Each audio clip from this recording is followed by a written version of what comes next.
Pizza હટ વાળા પણ આમ જ રડ્યા હતા જ્યારે એમણે ચીનમાં રેસ્ટોરન્ટ ખોલ્યું હતું. હવે એમને ખબર હતી કે ચીનિયાઓ હેલ્ધી ફૂડ બહુ ખાય છે, એટલે એમ તો બધું બહુ ખાય છે પણ હેલ્ધી ફૂડ એટલે સલાડ બહુ ખાય છે.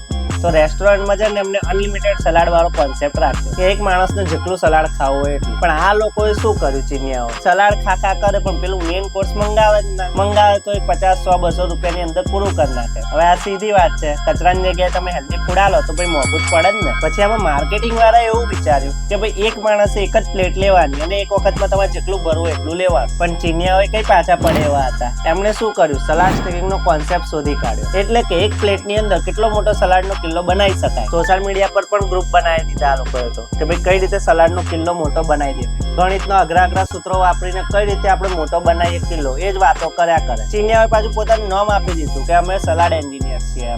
સોશિયલ મીડિયા પર પોતાના ફોટા શેર કરે, જો કેટલો મોટો કિલ્લો બનાવી દીધો.